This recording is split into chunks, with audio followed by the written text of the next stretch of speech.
एक सीधी सादी Indian family जो कि अमेरिका में आ चुकी है और अब वो अमेरिका के उस बिगड़े हुए माहौल में आ चुके हैं। ऐसी ऐसी हरकतें कर रहे हैं जिनको देखने के बाद तुम्हारा दिमाग हिल जाएगा। तो बिना समय गवाए डायरेक्ट करते हैं मूवी को स्टार्ट। तो मूवी स्टार्ट होती है जहां पर हमको एक इंडियन फैमिली दिखाई जाती है जिनके ऊपर इन्वेस्टिगेशन चल रही है। दरअसल इन पे इल्जाम लगा है कि इन्होंने अपने पड़ोसी का घर जलाया है। खैर ये पूरी फैमिली अपने दोनों ही ऑफिसर को अपनी कहानी बताती है। इस आदमी का नाम होता है महेश, महेश की बीबी का नाम होता है सुधा, सुधा की बड़ी बेटी का नाम होता है भानु, भानु के भाई का नाम होता है कमल और सबसे छोटे भाई का नाम होता है विनोद। 5 लोगों की फैमिली है, दिखने में काफी सीधी है। ये लोग इंडिया से अमेरिका आए हुए हैं एक नए जीवन की शुरुआत करने के लिए। महेश जो कि अमेरिका के अंदर रॉकेट्स के पार्ट्स की फैक्ट्री खोलना चाहता है। सुधा जो कि एक सर्जन है, पर इनके तीनों बच्चों में से सबसे ज्यादा नफरत है अमेरिका से वो है कमल। कमल नहीं चाहता था कि वो अमेरिका आए। खैर महेश सिर्फ नाम का बाप होता है। इस घर के अंदर चलती है सुधा की, सुधा है इस घर का खुदा। अब यहाँ पर भानु कहती है कि मम्मी जी मैं थोड़ा वॉक करके आती हूँ बाहर। पर जैसे ही सुधा अपने घर से बाहर निकलती है उसको एक गैरेज दिखता है। गैरेज में एक बंदा अपना काम कर रहा होता है जिसको देखकर सुधा के रोंगटे खड़े हो जाते, उसके 2 आगे के बटन बड़े हो जाते। उसका हम लोग फेस देखकर ही समझ सकते थे पूरी कहानी। इस लड़के को देखकर भानु के मुंह में आ गया था पानी। इस लड़के का नाम होता है स्टू। अब देखो हमारे इंडिया में कहा जाता है कि जो लड़के होते हैं ना उनको काली लड़कियां नहीं पसंद, पर बात सिर्फ एक साइड की नहीं है। लड़कियां भी ऐसी होती हैं जिनको सिर्फ गोरे लड़के चाहिए, कालों से नफरत होती है। खैर विनोद यहाँ पर जैसे ही घर से झांकता है उसको एक कचड़े वाला दिखता है। अब जनरली इंसान इंडिया से अमेरिका आया हुआ है, वो अपना करियर किस फील्ड में देखेगा, डॉक्टर में, इंजीनियर में, बिजनेसमैन में और भी कुछ चीजों में। पर विनोद को इस कचड़े वाले को देखकर अपना करियर नजर आता है कचड़े वाले बनने में। विनोद चाहता है कि वो भी इस आदमी की तरह कचड़ा ट्रक चलाए। अब देखो कोई भी काम छोटा बड़ा नहीं होता, पर भाई इंसान का गोल तो बड़ा होता है ना। तभी तुमने किसी बंदे को देखा वो कह रहा है नहीं भाई मैं तो कचड़ा गाड़ी चलाऊंगा, बड़े होकर भाई मैं कचड़ा उठाऊंगा। भले उसको काम करना पड़े वो वाला, उसमें कोई दिक्कत नहीं है, पर किसी का ऐसा कोई भी सपना नहीं होता। बट इस चटके विनोद का है। खैर अब सुधा जाती है भानु को देखने के लिए, पर सुधा को यहाँ पर क्या देखने को मिलता है कि उसकी भानु ने एक जानू बना लिया और सुधा को सख्त नफरत है अंग्रेजों से। वो नहीं चाहती कि उसकी बेटी एक अमेरिकन बॉयफ्रेंड बनाए, क्योंकि ये लोग अक्कुम बक्कुम करने के बाद लड़कियों को छोड़ देते हैं और अगर भूल चूक से शादी भी कर ली तो कुछ ही सालों में डिवोर्स भी कर लेते हैं। काफी फास्ट फॉरवर्ड होते हैं यहाँ के लड़के। तो अपनी बेटी को इस तरीके से देखकर सुधा की तो फटी पड़ी है और वो अपनी माँ से भी बहस करती है इस बारे में। उसकी माँ समझाती है कि बेटा उससे दूर रहो, वो तुम्हें बॉल पेन की तरह घिस के इस्तेमाल करेगा और फिर जैसे ही उसका कोई दूसरा पेन पसंद आ जाएगा वो तुम्हारे गोल मटोल नितंब में लात मार के तुमको भगा देगा। तो अपने अंदर के जानवर को सुलाओ और पढ़ाई पर ध्यान लगाओ। खैर इस फैमिली को रात में एक आवाज आती है। जैसे ये लोग गेट खोलते हैं ये लोग क्या देखते हैं कि इनके दरवाजे पर 4 खरगोश मरे डले हैं। सुधा कहती है हो ना हो ये स्टू ने किया होगा, क्योंकि मैंने उसको उस दिन डांट दिया था। तो भानु कहती है ऐसा थोड़ी ना होता, वो क्यों करेगा ऐसा, आप तो उसके पीछे पड़ गए हो हाथ धो के, वो क्यों खरगोश मारेगा, वो तो मेरी मारेगा, मतलब वो एक अच्छा इंसान है। खैर अगले दिन अब इनका कॉलेज स्टार्ट हो जाता है कमल और भानु का,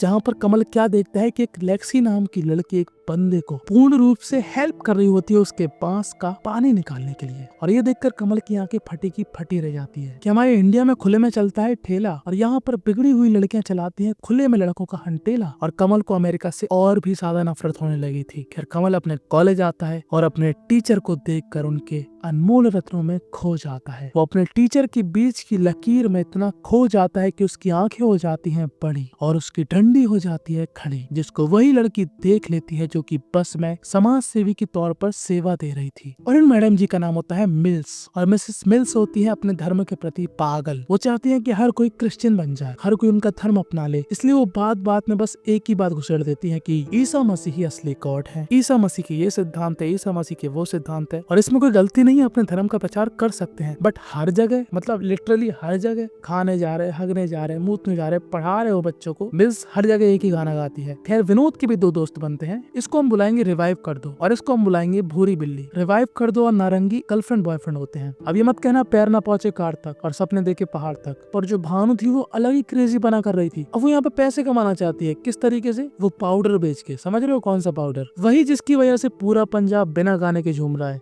खैर इन लोगों का तो ठीक ठाक चल ही रहा था, पर सबसे ज्यादा खराब चल रहा था महेश का। महेश को अपनी फैक्ट्री के लिए इन्वेस्टर नहीं मिल रहे और सुधा को यहाँ का हॉस्पिटल एक्सेप्ट नहीं कर रहा। वो एक सर्जन है और वो चाहती है कि वो भी अपनी जॉब करे, बट यहाँ के हॉस्पिटल्स काफी ज्यादा क्रिटिकल हैं, इसलिए उसको मजबूरन घर पे बैठना पड़ रहा है। खैर सुधा, महेश और कमल ये तीनों जाते हैं स्टू के घर उसकी शिकायत करने कि उसने उनके घर में खरगोश मार के डाले थे। खैर इस आदमी का नाम होता है जम्बो और इसकी वाइफ होती है यानी कि स्टू की माँ होती है कोई और नहीं, मिसेस मिल्स।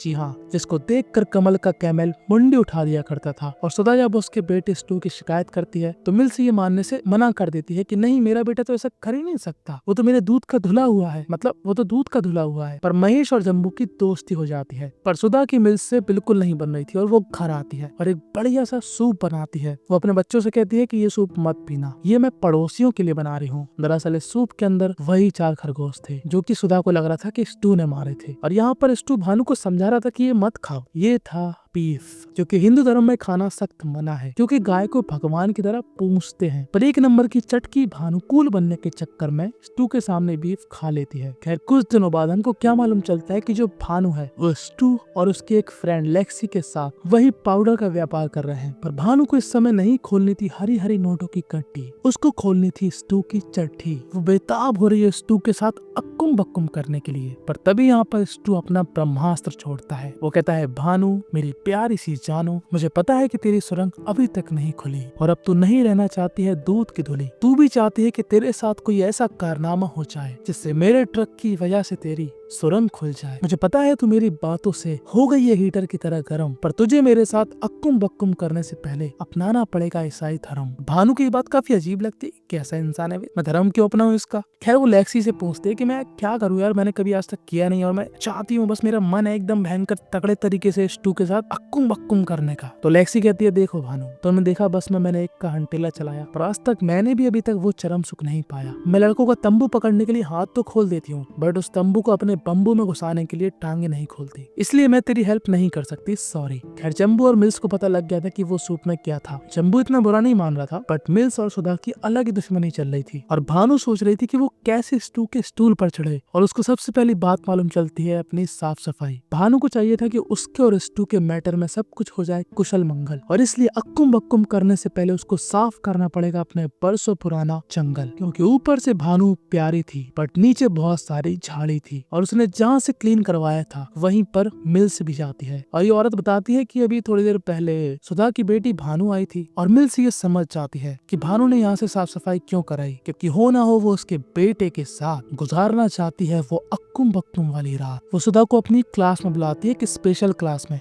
जहाँ पर वो धर्म का ज्ञान देती है कि हमारे धर्म में ऐसा लिखा है कि शादी के पहले नो अक्कुम बक्कुम, और अगर धूम धड़ाका करना भी है तो उसके साथ करें जो आपके ही धर्म का हो। और बातों बातों में मिल्स भानु को एक बुक देती है, बाइबल। जब भानु स्टू से मिलने जाती है तो स्टू फिर से वही रट्टा लगाता है, देखो मैं तभी कर पाऊंगा जब तुम क्रिश्चियन धर्म अपनाओगी, तभी तुम मेरा औजार पाओगी, प्लीज मेरी बात मानो, क्रिश्चियन धर्म अपना लो। खैर इसके बारे में भानु सोचेगी। खैर अगले दिन महेश और जम्बू जाते हैं एक आदमी से मिलने। यह आदमी काफी फेमस होता है। जम्बू महेश की हेल्प कर रहा था कि महेश को अपने रॉकेट पार्ट्स के कंपनी के लिए कोई बढ़िया सा इन्वेस्टर मिल जाए। ये इन्वेस्टर कहता है कि देखो मैं शिकार करूंगा और अगर तुमने मेरे से पहले शिकार कर लिया तो इन्वेस्टमेंट की रकम 2 गुनी हो जाएगी। और जिस दिन ये लोग शिकार करने जाते हैं कमल यहाँ से भाग कर जा रहा होता है और गलती से तीर उसको ना लग जाए, इसलिए महेश जम्बू का निशाना कहीं और को कर देता है और वो तीर लग जाता है उस इन्वेस्टर को। और अब वो इन्वेस्टर महेश को घंटा कुछ नहीं देने वाला। अब यहाँ पर महेश का दिमाग खराब और साथ ही साथ सुधा का दिमाग खराब। अब सुधा यहाँ पर भानु को समझा रही है कि बेटा उसके चक्कर में मत पड़, पर भानु ने स्टू को जानू बना लिया है और भानु अपनी माँ से तंग आकर और गुस्से में आकर आखिरकार ईसाई धर्म अपना लेती है। और अब फाइनली स्टू भानु के साथ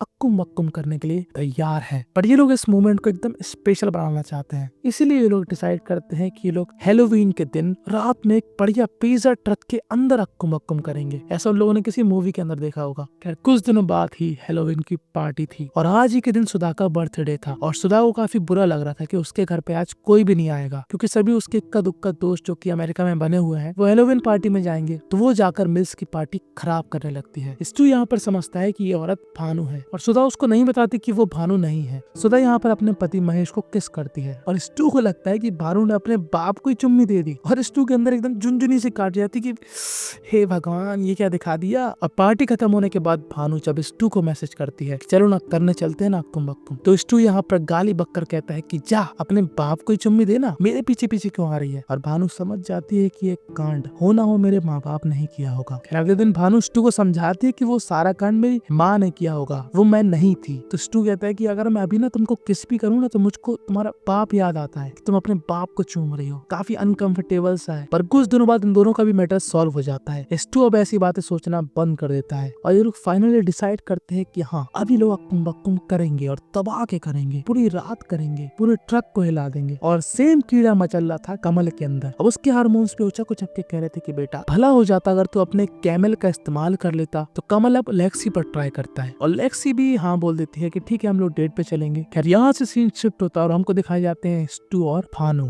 यही वो ट्रक है जहाँ पर स्टू भानु का उद्घाटन करेगा, उसकी सुरंग का रिबन काटेगा, पर अभी नहीं रात में। खैर कमल के साथ विनोद भी डेट पे जाने वाला है और जो विनोद की डेट है वो भूरे बाल वाली लड़की जिसका बॉयफ्रेंड था रिवाइव कर दो, जी हाँ वो उसको चीट करके विनोद के साथ डेट पर आई है। और जब यहाँ पर लेक्सी आती है तब हमको क्या मालूम चलता है कि वो जो बंदा था जिसका नाम था रिवाइव कर दो वो लेक्सी का ही भाई था। और अब इस लेक्सी और इस भूरी बिल्ली के बीच में बहस होने लगती है और साथ ही साथ बहस होने लगती है कमल और विनोद के बीच में और इन दोनों का ही काम बिगड़ जाता है। दोनों को ही नहीं मिलने वाली न लड़की न वो चीजों की तुम लोग अभी सोच रहे हो, क्योंकि आज वो चीज मिलने वाली है भानु और स्टू को। भानु और स्टू तबाह कर अक्कुम बक्कुम करते हैं और इनका अक्कुम बक्कुम समाप्त होने के बाद इनके ट्रक में एक दस्तक होती है और जैसे ही शटर खुलती है हम लोग क्या देखते हैं कि इनके सामने होता है एक पुलिस वाला। और इसके बाद अगले दिन फोन जाता है सबसे पहले सुधा को और फिर उसके बाद जाता है फोन मिल्स को, क्योंकि इन दोनों को ही पुलिस ने धर लिया है। पर ये लोग अभी भी नहीं मान रहे, इन लोग का अलग ही रोमांस चल रहा है थाने के अंदर भी। बट बातों में मूर्ख स्टू बता देता है कि वो 4 खरगोश उसने ही उसके घर में मार के डाले थे। और ये बात सुनकर भानु को काफी बुरा लगता है कि मैं तो समझ रही थी कि तू बहुत अच्छा इंसान है, मैं अपनी माँ के खिलाफ लड़ रही थी तेरी वजह से, पर तूने सच में वो कांड किया था। छी अब नहीं लूंगी तेरा घी। फिर तभी यहाँ पर सुधा आती है और साथ में आती है मिल्स। दोनों की आपस में बहस होती है जहाँ पर जैसे मिल्स को मालूम चलता है कि हाँ उसके ही बेटे ने 4 खरगोश मार कर सुधा के दरवाजे के सामने डाले थे, तो उसको भी काफी बुरा लगता है। खैर यहीं पर इन दोनों एजेंट की इन्वेस्टिगेशन रुक जाती है। आगे की इन्वेस्टिगेशन अब कल होगी। इनको मालूम नहीं चल रहा है कि मिसेस मिल्स के घर में आग किसने लगाई। ये एक सीरीज है जिसके 8 एपिसोड हैं। जहाँ तक है पूरी कहानी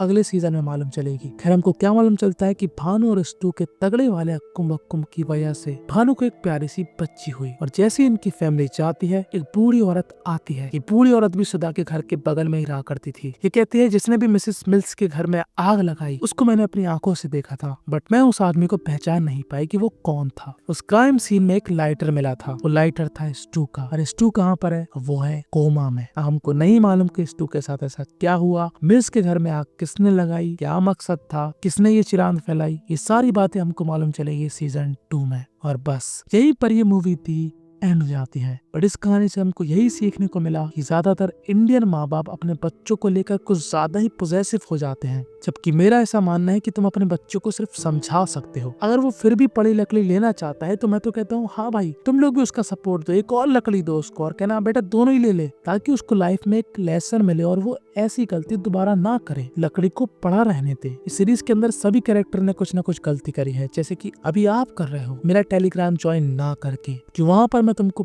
बढ़िया बढ़िया गिफ्ट दे सकता हूँ जो कि तुम मुझसे कमेंट में मांगते रहते हो। खैर इस सीरीज के अंदर तुम्हारा दिल किस पे आया? मिल्स पे, लेक्सी पे, भानु पे या फिर सुधा पे? कमेंट में अपनी राय जरूर बताना। Subscribe my channel. बस हो गया, बाय बाय टाटा।